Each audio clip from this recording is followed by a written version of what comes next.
Welcome to our conversation on Fueled by Fear.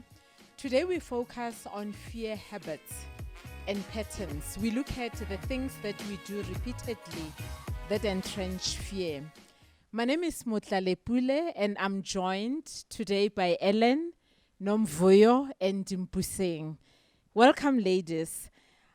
I'd like you to talk with me around some of the fear habits that you know, that you have experienced, that you have observed. And maybe let us start here. Let us start by identifying them, just so that we know what those habits are, what those patterns are that keep us entrenched in our fears. Well, thank you very much. For me, I think fear has this tendency of having a grip on one. It's something that occurs, as you carry on. There's no one point where you can say, I have conquered the fear.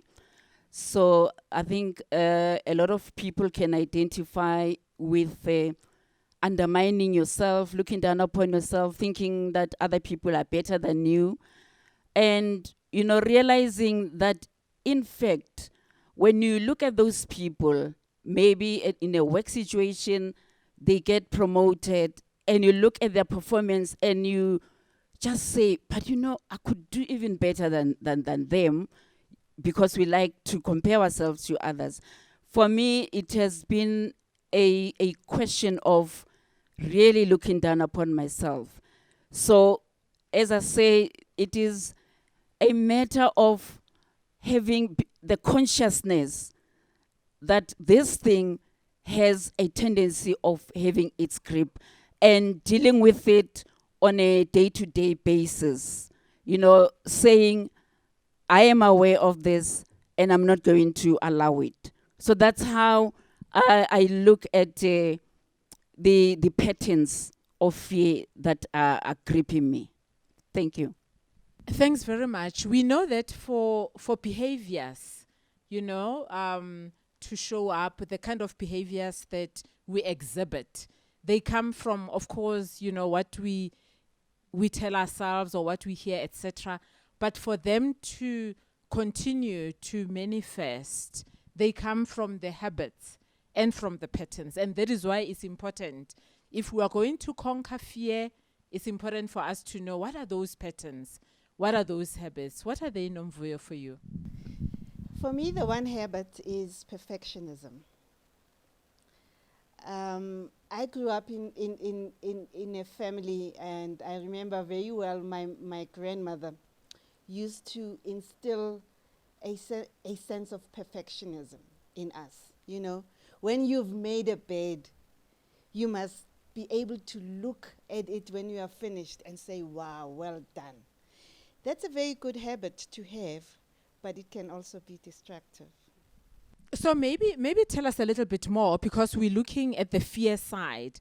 Tell us how fear would translate, or how that habit would almost lend itself to a place that maybe leads to fear or to negativity, to destruction, to behaviors that we don't want, which is why, we are having the conversation to look at the things that are not healthy, things that are not adding value in our lives.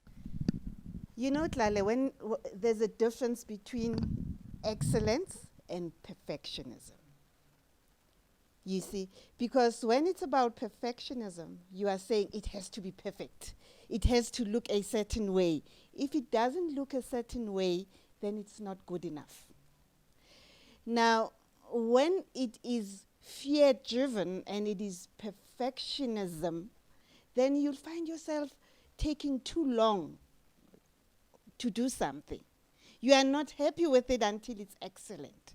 So not just excellent, but perfect. So in situations, let's say, for example, you have to submit a report. And you just take too long to submit a report. You end up submitting it too late because for you it is not perfect.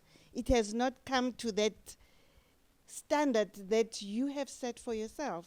Whereas it might just be good enough for that time.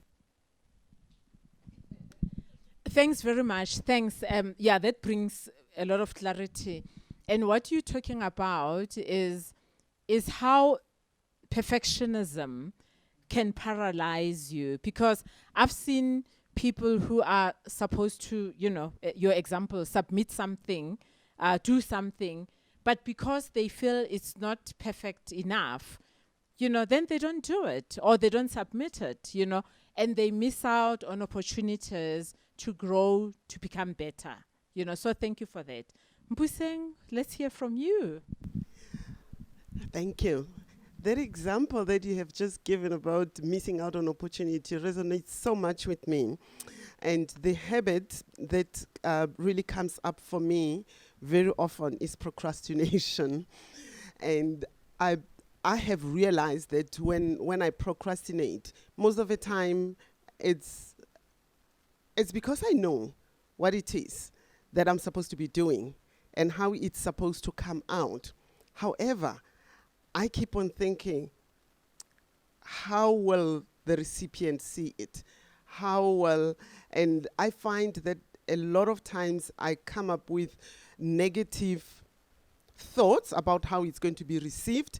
I then go back and ask for more time to do it. And before I know it, I'm working under so much pressure, all because I procrastinated in the beginning, and I could have just done that the first time round and let it go. So fear grips me most of the time when I'm faced with the situation of procrastination. And the other aspect of how I find myself showing up behavior-wise is when I start comparing myself with others, because I want to do the best. I want to do better than what they have done, or at least be like they are. And this kind of behavior led to me getting a fear. This was one of the life lessons that I got, a fear of remaining single for the rest of my life, to the point that I married in my prime age when I was it. I had done it all. I had all I needed to, could have had. I had everything a girl could have. And because of fearing to be single, when we go to family meetings, I'm the only one who doesn't have honey next to me, who doesn't have love next to me. I then got myself pushed into marrying someone that I did not end up living with. It took, in fact, it didn't even take 5 years. It took 5 years for me to say it's enough, but I knew, even right from the beginning. But I was afraid of saying, how do I even cancel this? So I'm going ahead and we'll work things out. And the working of things out was very costly for me. But it was a nice costly, because even though I'm still dealing with the consequences, I'm totally free. So comparing self with others has been one of those habits for me.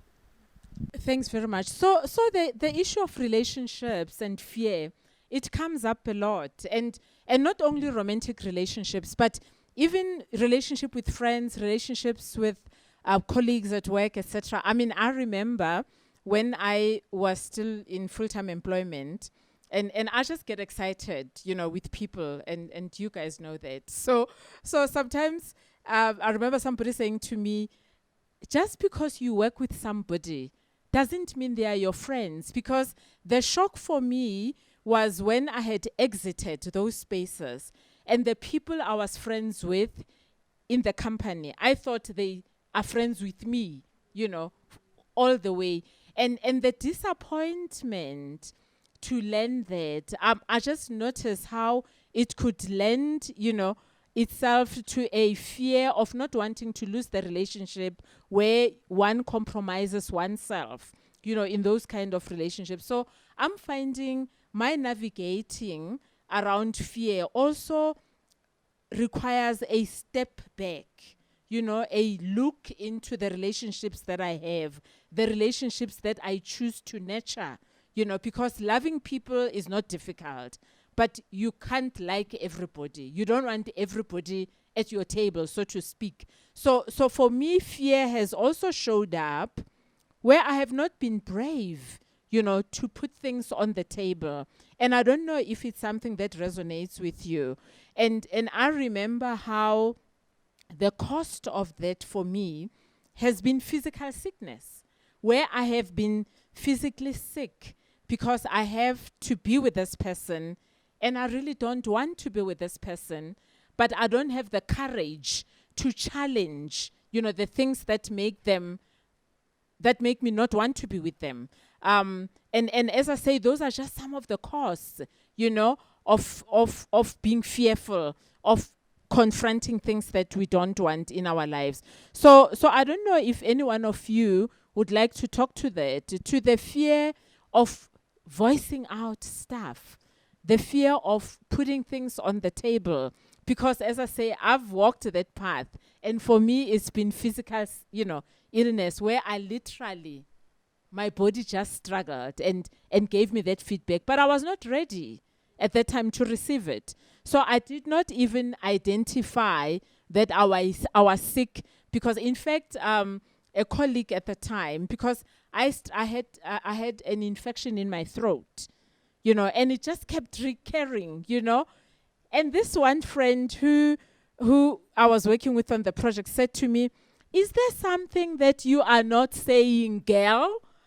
And I freaked because she was so right. I had a fear of saying what needed to be said, in a particular setting I was. I don't know if you guys can relate to that. Relationships are quite complex, honestly speaking. And, I was in a relationship whereby this guy knew it all. People that don't give you space, even when you want to contribute, it would be that thing of saying, that you remember the script that you are given when you're socialized into becoming a wife, to say, for you to be a good wife, humility. And unfortunately, such scripts have really had a negative mark on a lot of us. Because even in circumstances where you're supposed to say, hey, no to this, and have your say, you suppress yourself. And thus sicknesses that many of us may be having. But also, I think for me, even looking back at your book about fear, I developed along the way some anger, to say, I think this is wrong. And in expressing my anger, I thought, I'll teach them a thing or two. And that's how I began to really look at myself and detach myself from the scripts that you are given. And I began fighting for myself and to say, okay, where do I need to improve myself? Okay, work-wise, I need to study. Let me go that route.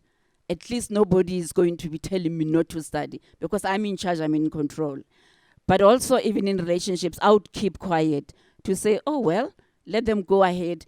But I will do whatever that I think is right for me, that is within my power, that is within my control. Unfortunately, just to mention an incident, there was in my work space, this young lady that was very energetic, and I was at a senior level, let me just say level 2, and she was in level 1. One time she said to me, but Sis Ellen, why are you still here? You don't belong here. Ontanga zako are up there. That post belongs to some of us. She was as brave as that. And I just looked at her. I thought, she knows something that I may not be knowing myself or embracing myself. And I tell you, since she said it, I decided to re-look at how I'm doing things. And I began to apply. I began to assert myself because of that young girl that confronted me. So that's why I'm saying sometimes it's complex. It's a nudge from somebody, or a word from somebody that can make you to wake up. But for now, I'm good. Thanks. Thanks very much. Very good to hear. Domvuyo, you seem like you. There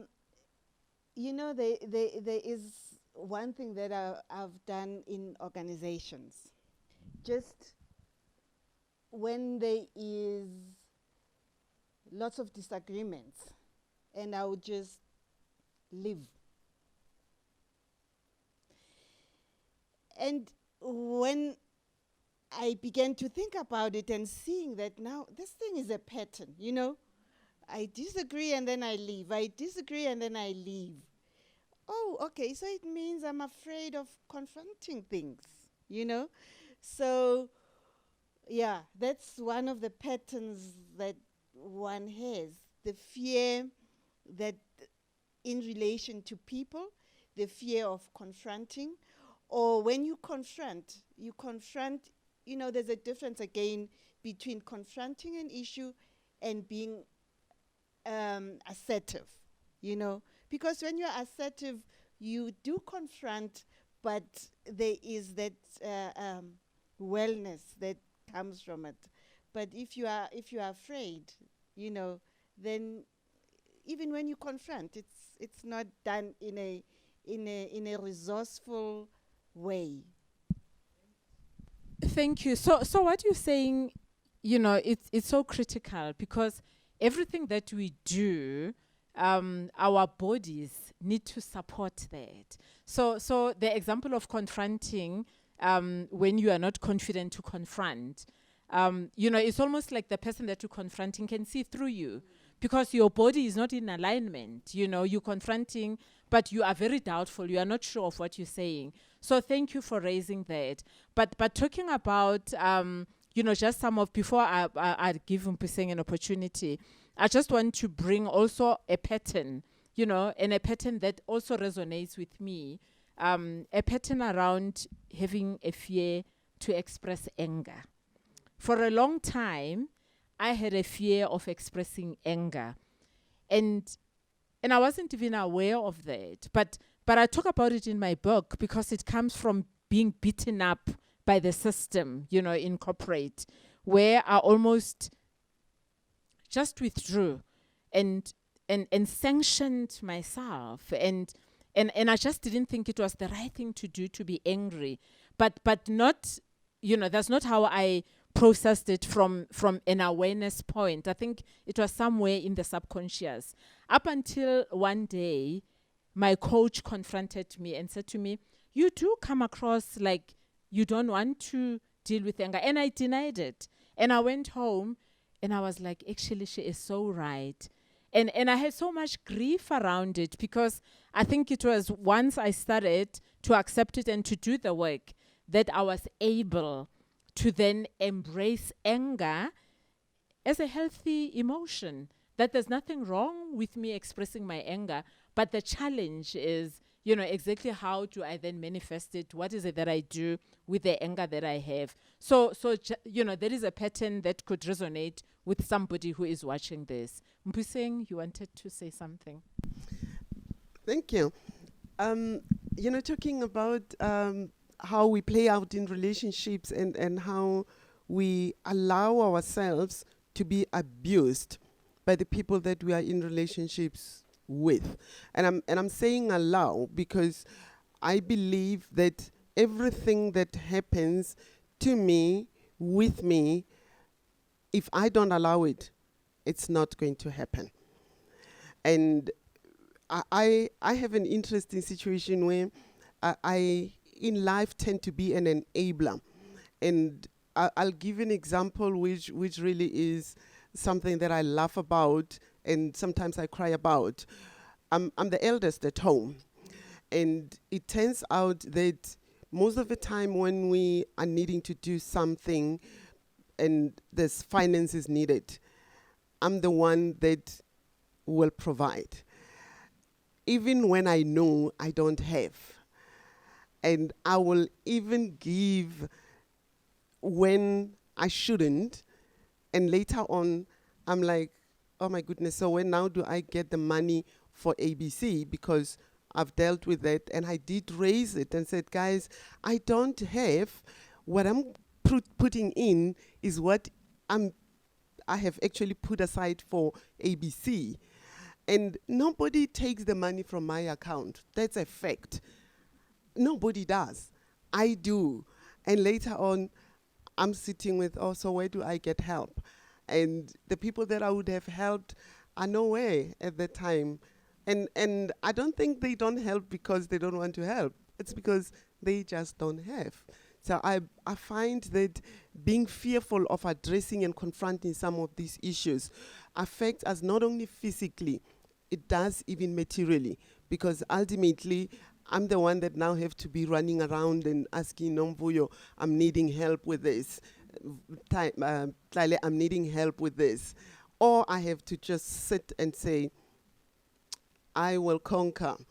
And I know that my children can see through, especially my daughter. And she sometimes says, once she said to me, just be real, ma. I've never seen you cry. Can you cry? And that became such for me an eye-opener that I need to give myself that permission to even cry when I need to cry, and not always cry in my room and hide the tears from them. Sometimes they have to see the tears. Thanks very much for that. You know, like I said with the session that we had a few weeks back, that the subject of fear is inexhaustible, if that's the right English. But there's just so much, you know.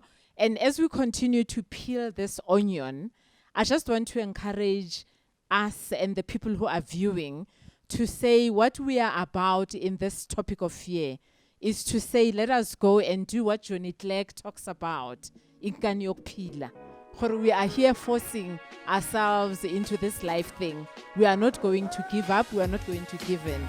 But we are here and we're showing up. Thank you, ladies.